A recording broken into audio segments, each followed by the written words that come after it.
People worry so much more about trying something that doesn't work than they worry about not trying something that would have worked if only they had the guts to do it. My goal is that I can help my audience walk away with a real sense of confidence that they can set about the business of making positive, meaningful, long-lasting change in tough, demanding, fast-moving times. We started Fast Company more than 20 years ago now from a sense that business, leadership, competition was at a moment of true reimagination. In an era of hyper-competition and nonstop disruption, the only way to stand out from the crowd is to stand for something special. When I get before an audience, I try to be both provocative and positive. I do want to kind of shake folks up in a good way with a set of ideas that encourage them to think really differently about the industry they're in, the company they're part of, the work they do. Do you have a definition of success for your company that allows you to stand for something special and inspires others to stand with you? The favorite thing I do was to tell a set of, I hope, really colorful, really entertaining stories that come by virtue of me in the course of writing my books, really immersing myself in all kinds of organizations from all kinds of fields. And so I want to actually kind of bring my audience to these organizations and allow them to see for themselves through storytelling what these ideas and what these techniques look like. Megabus, it turns out, really has reinvented and recast the very experience of riding in a bus. How'd they do it? That's more than anything else. What I want to do is instill in my audience a sense of confidence by showing them organizations kind of like their own that are actually making change, doing innovation, unleashing value very successfully. This great heartland manufacturing company in Cleveland, Ohio called Lincoln Electric. I'm convinced that it does so well in the marketplace because it thinks so progressively about what it's building in the workplace. The animating spirit of my new book, Simply Brilliant, is that you don't have to be part of Silicon Valley or Seattle, Washington, or Kendall Square and the biotech scene in Boston to unleash innovation. Sometimes you can make the most extraordinary progress in industries that have been a little too ordinary for a little too long. I didn't write about Google or Facebook or Tesla. I set my material in retail banks, insurance companies, department stores, fast food joints, heck, even a parking garage. Great to see you, Bill. Thanks so much for joining us. My great pleasure to be here. Congrats on the book. It looks great.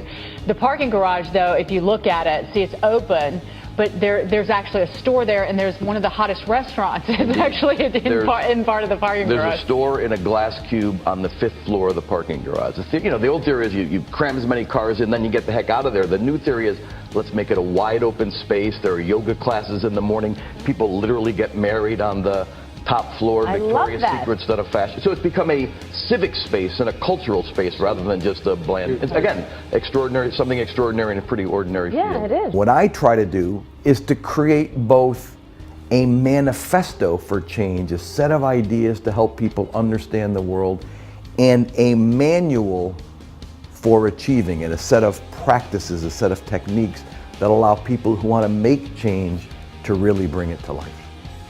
There is, to me, something powerful about admitting, I love to learn, I need to learn, we've got to be curious. Well, that means you're going to fail. You're going to fail a lot. You're going to feel kind of sick to your stomach and a little uncomfortable when you try to master things you don't know anything about. That's what it's going to take. I mean, ultimately, the job of this group is not to out-muscle or out-hustle everybody else. It's to outthink everybody else. The goal today, the true definition of success, is not to try to be the best at what lots of other people are already doing. It's to be the only one who does what you do. Ask yourselves, what are the small number of ideas that really define how we do business and that distinguish us from how everybody else in our field does business? Today is a really exciting time to be a leader, although to be honest, it can be a really daunting time to be a leader as well. The work of making deep-seated, meaningful change, building on all your past success, even as you build out a whole new point of view about the future, really has become the defining work of our time. That's what it means to be a leader today.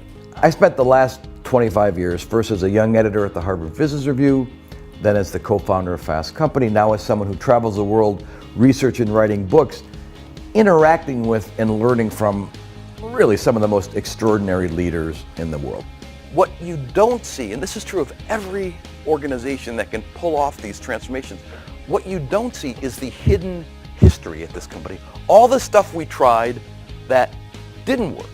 All the experiments we conducted that failed. And maybe they failed so badly we didn't learn anything, but by and large they tend to fail in ways that you learn an awful lot. But the only way that you get to all that is if organizationally and individually you understand that there is no learning without failing. Your strategy ultimately is nothing more than the outward expression of your culture.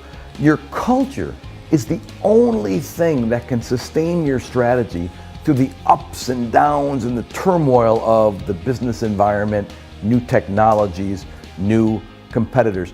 The most successful companies genuinely do care more than everybody else about customers, about colleagues, about how the whole organization conducts itself in a world with so many opportunities every single day to cut corners and compromise on value. The real promise of entrepreneurship today is that you and your colleagues can be more memorable than anybody else. You can create experiences, products, brands that are truly memorable to encounter. And that's what's going to separate you from the giants in your field.